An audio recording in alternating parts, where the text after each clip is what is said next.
조미희 시인의 깊고 넓고 흰이라는 시인데 사이펀 2023년도 봄호에 발표된 시입니다.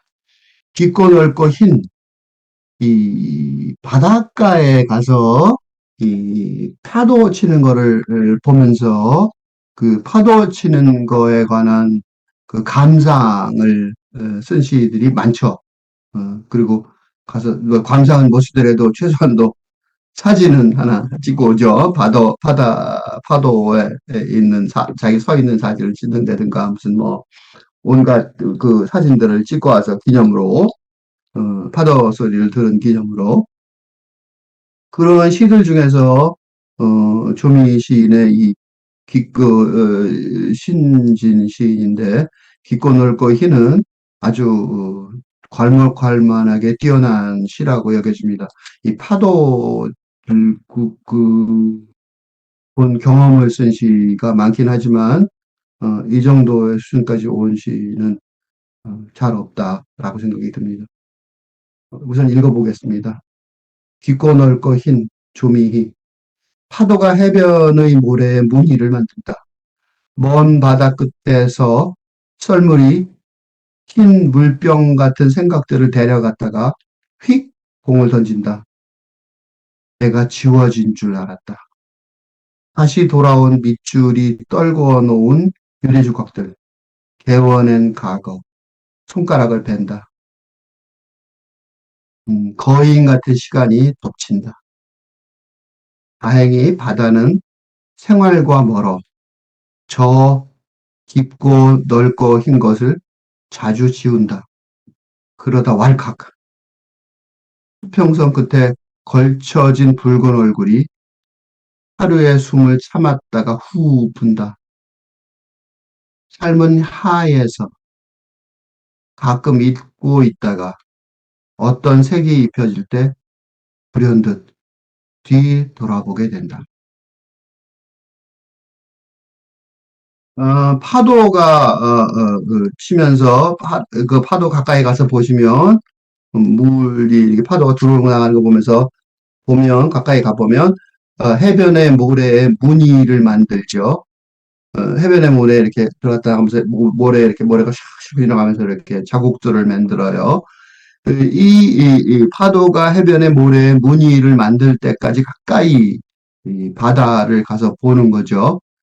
이 바다를 이렇게 가까이 해변에 그 파도가 무늬를 만드는 것까지 볼 때까지 는 그냥 이걸 보는 게 아니라 어, 어느 바다를 가든지 도로에서 모래사장을 지나서 모래를 빠지면서 흙에 한참 걷다가 그 다음에 이제 그런 과정을 겪어서 시간이 경과된 다음에 보게 되는 거죠. 그러니까 이제 해변을 이미 걸었고 그 다음에 굉장히 그러니까 바닷가에 가까워지는 게 처음부터 쫙 가서 목표를 가듯이 가까워지는 게 아니라 갈지자로 걷고 해변에서 모래사장을 지나고 이런 과정들을 많이 겪은 다음에 마지막에 거의 이 바닷가에 가서 거의 마지막에 파도가 해변에 모래에 무늬를 만드는 그런 파도가 철썩거리고 들어오는 그 마지막 육지와 모래와 물의 경계까지 가보게 되는 거예요. 그러니까 이 해변을 걸으면서 온갖 생각들을 하게 되죠.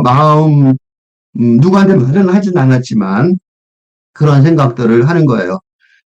그런 생각들을 하게 우리가 바닷가에 가면 바다다 하고 좋아하지만 사실은 그 바다를 보는 거는 먼 바다 끝에 썰물이 나가는, 그죠? 물이 쫙 실려 나가는 걸 보면서 먼 바다 끝으로 썰물이 나가는 그런 것들 보면서 가슴이 시원해지고, 그죠? 참 넓은 수평선이 보이고, 그래서 이제 그 일상을 잊어버리고, 그래서 그 생각들을, 일상의 생각들을 이렇게 뭐라 그럴까? 지워버리고, 넓고 깊고 흰 바다, 그죠? 그 파도에 실려서 가는 그런 과정이 앞에 있었어요. 이 앞에. 아직 쓰여지지 않은, 시가 시작되지 않은, 그러니까 시는 그런 얘기를 하고 싶은 게 아니죠. 거기까지는 감상적인 얘기예요. 그죠? 그러니까 파도에 대한 파도의 파도로 인한 감상적인 센티멘탈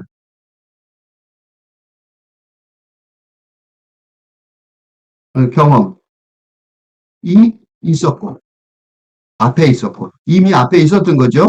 그러니까 이런 것들이 있었단 말이죠. 근데 그런 것들은 시로 쓰지 않았어요. 그러니까 그런 것들은 이미 지나가 버린 거죠. 그러니까 그 뒷부분이 지금 시로 나온 거예요. 그러니까 그래갖고 그 감상적인 경험들이 있었고 그 감상적인 경험들이 떻게 보면 해소가 됐고 그다음에 그 위로가 됐고 위로를 받았고 그래서 그 바닥 파도가 해변의 모래에 무늬를 만드는 그런 장면까지 간 거죠. 이 시는 그런 위로에 관한 얘기가 아니라 그 위로 다음의 얘기예요. 응?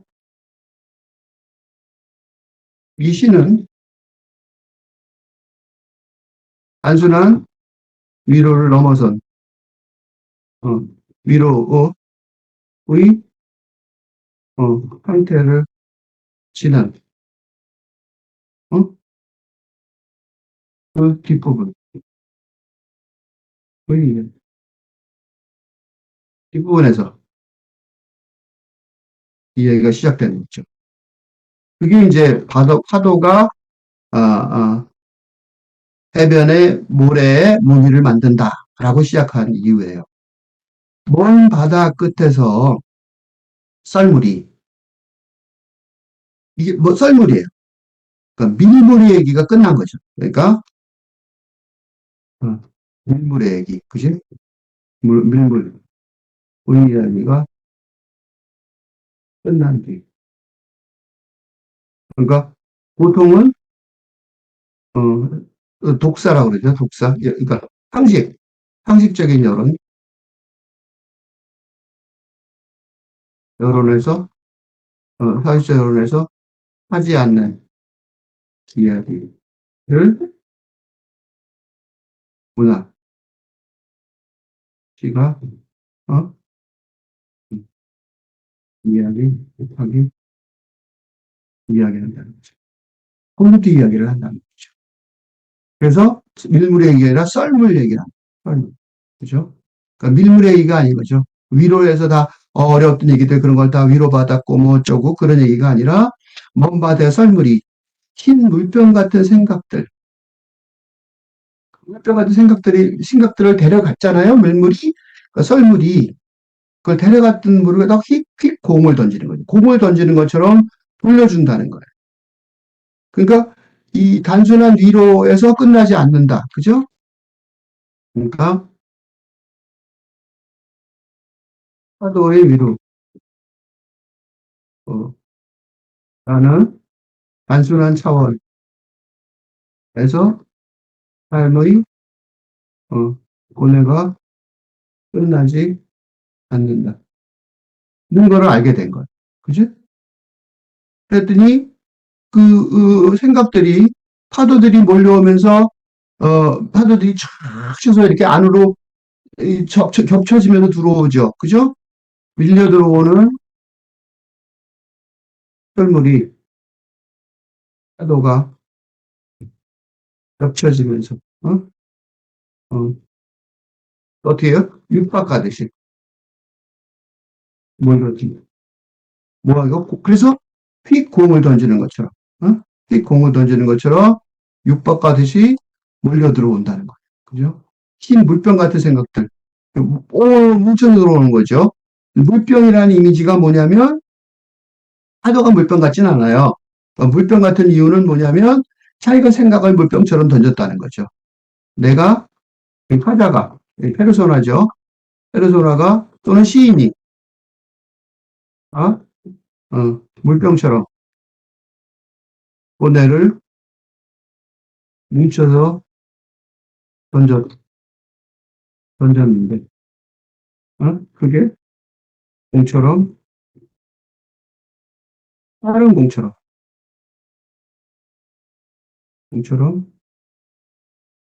돌아온다는 휙 돌아오는 거죠.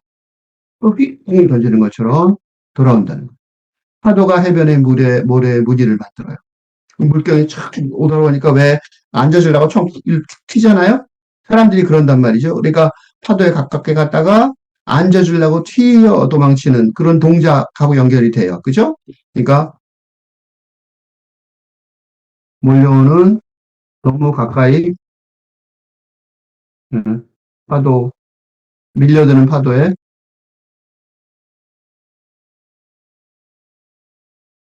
파도에 갔다가 휙 도망치는 모습이기도 해요. 그쵸? 근데 그게 휙 도망치는데 그게 뭔가 뭐 공 같은 거 그런 것들이 날라 들어오는데 피하는 모습이기도 하고 휙 도망치는 피하는 듯한 그런 모습이죠. 사람들이 막 피하고 그러잖아요. 근데 그것들이 그냥 피하는 게 아니라 흰 물병 같은 생각들, 자기가 던져버린 그런 흰 물병 같은 생각들이 휙 날라오는, 공처럼 날라오는 거를 던지는 거로 보는 거죠. 근데 왜 여기서 이 시가 여기 이런 그 간격이 의미가 있어지나 이런 동작들을 갖다가 그 너무 가까이 파도에 가깝다가 휙 도망치고 피한다는 모습일 뿐인데 이걸 왜 이렇게 해석을 했냐면 이건 해석이죠. 그 피하는 모습인데 모습의 해석이란 말이죠. 그 문학적, 시적 해석이란 말이에요. 왜 이런 해석을 합니까? 그런 이유는 뭐냐면 뒤에 이제 그 이유를 설명하는 거예요. 내가 지워진 줄 알았다. 아까 얘기한 거죠. 그 위로를 받아. 내가 삶의 고뇌를, 파도에 씻어버린 줄 알았다. 그렇지? 보통 우리 상식적으로 말하면, 파도에 씻어버렸다. 그냥 이거랑 같은 말이죠. 뭐, 잊어버리고, 우리가 한번 바닷가에 가서, 이거 상식으로 많죠, 이런 얘기들. 그죠? 바닷가에 가서 우리 한번 바다를 보면서, 그지? 내가 대학생 때 겨울바다, 한국의 겨울바다를 내가 최초는 아니겠지만, 초창기에 1976년도, 75년도, 그때 겨울바다, 대천 해수욕장의 겨울바다를 최초로, 대천 해수욕장은 아마 최초였을 가능성이 있어요.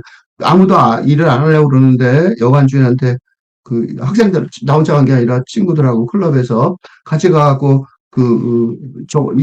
여관 주인한테 그 동네 사람들한테 열쇠를 받아서 우리가 문을 열고 근데 그때 이제 어떤 여인이 해변가에 걷고 있는 여인을 우리가 봐갖고 아주 온갖 얘기를 다 했었는데 걱정을 많이 했어요. 혹시 자살할 거 아닐까 막 공내가 심한가 보다 뭐 그죠?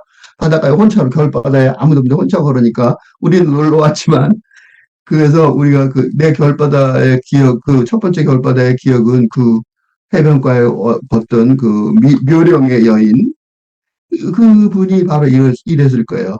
어? 뭔가 이것 때문에 우리가 여성을 격정을 했는데, 뭐, 그렇다고 해서 가서 물어보지도 못했고, 숙맥들이었죠. 별 관심도 없었고, 솔직히 뭐라고 얘기할 수도 없잖아요. 사연도 모르는데. 어쨌든 간에, 우리가 겨울바다, 그러면 이제, 내가 지워진 줄 알았다. 내가 지워질 거라고 생각하고 가는 거죠. 근데 그렇지 않잖아. 다시 돌아온 밀줄이 떨궈 놓은 유조. 밑줄을 치고 돌아오죠? 강조돼서 밑줄을 친단 말이죠. 다시 돌아온 밑줄. 그러니까 그런 고뇌의 기억들이 사라지는 게 아니라 없어졌던 고뇌, 잊으려고 지우려고 했던 의도했던 고뇌의 핵심 부분 이게 밑줄이죠. 밑줄. 그건 다시 돌아온단 말이죠. 밑줄 빡빡 치죠. 밑줄 그어서 돌아온단 말이죠. 그죠? 그러니까 세부 사항들은 뭐 다 이제 없어졌겠지만 핵심 고뇌의 핵심 부분은 돌아오는 거죠. 그런 고뇌의 핵심 부분들이 돌아와서 어떻게 해요? 마음의 상처를 더 깊게 준단 말이죠. 그래? 돌아와서 어떻게 해요? 다음에 더 깊은 상처를 만든다는 거죠. 그죠? 돌아오면서 더 깊은 상처를 만들어요. 그 밑줄이 떨궈 놓은 유리 조각들이. 이때 유리 조각들은 이미지가 좋죠? 근데 이 유리족들은 왜 유리족이에요? 베게 하는 거죠. 쭉 긋는 거죠. 그러니까 유리들이 긋는, 밑줄 긋는처럼, 밑줄 긋듯, 어, 음, 층철을 만드는, 그죠? 유리족들. 그런 유리족들이란 말이죠. 그죠? 잊은 줄 알았더니, 더 이렇게 상처가 만들면 더 아프죠? 그 왜 그래요? 개원은 후에는 과거. 어?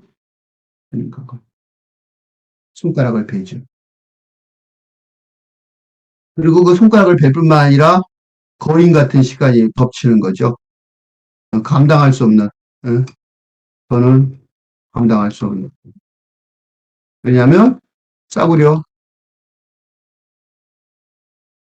감상으로 덮으려 이렇게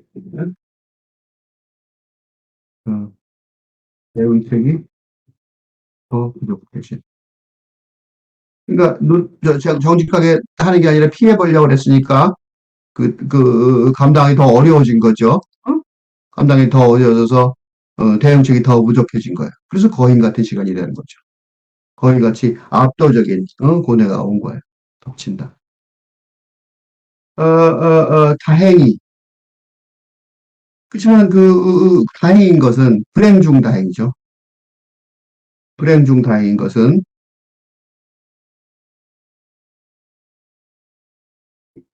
음? 생활 속에서의 대처가 일상생활 속의 삶의 일상생활, 즉, 삶 속에서의 대처가 아니라 과거의 기억을 어? 감당하려는 어? 개인적인 사적인 개인적인 자원, 바다죠, 그렇지? 바다와 대처하는 거죠. 바다에서의 그런 작업이기 때문에 어? 이게 이제 일상생활에서 이랬더라면 실수를 할 수 있을 텐데, 그죠? 통할 음어로 더, 저 깊고 넓고 흰 것, 저 깊고 넓고 흰 것, 저 깊고 넓고 흰 것. 이거는 사실은 그 바다에 밀려드는 썰물, 파도의 어, 리멘시스, 대현, 리프레젠테이션, 어? 이미지죠. 예? 아주 좋은 이미지예요. 저 깊고 넓고 흰 것, 그죠? 어. 그게 우리가 보는 바다의 이미지인데, 그러기도 하지만 또 하나는 그런 어, 바다의 의탁한, 어? 그 삶의 삶의 그, 저 깊고 넓은 것. 그러니까 순수한 상태. 응? 그죠? 그런 것들이에요. 그런 것들이, 어, 그 파도처럼, 응? 파도처럼 그런 것들이, 그런 것들을, 그죠? 그걸 지키고 싶은 거죠. 그죠? 그래서 그런 것들이 있었는데, 그런 것들이 이 생활과 멀으니까, 다행히도 그런 것도 저 깊고 넓고 흰 것을, 어, 그게 흩어져 버렸잖아요. 그걸 다시 지워서 또 만들고 또 만들 수 있다는 거죠. 그런데 그것만 해도 위로가 되죠. 이게 어떻게 보면 최종적인 바다가 주는 어쨌든 바다가 주는 최종적인 위로 상태인 거죠. 위로는 안 되더라도 우리가 이런 위로를 받을 거라는 어떤 기대감, 희망, 소망 이런 것들이 있는 거죠. 그죠? 그러니까 그러다 왈칵 그러다 왈칵 수평선 끝에 걸쳐진 붉은 얼굴이 이, 그, 일몰을 보러 가죠, 보통. 그죠? 일몰. 일몰의 그 이미지죠, 이게. 그죠? 일몰의 이미지. 수평선의 끝에 거쳐진 붉은 얼굴, 태양. 그거는 그 순수한 삶 속에 있는, 그러니까 하얀 그 파도에 위에 거쳐져 있는 어떤 태양의 이미지. 그거는 우리 삶하고 연결이 되죠. 그죠? 그러니까 하루의 숨을 참았다 후 분다. 삶의 모습. 그러니까 참을 수 없는 삶의 모습이 거기서, 어, 튀어나오는 거죠. 왈칵.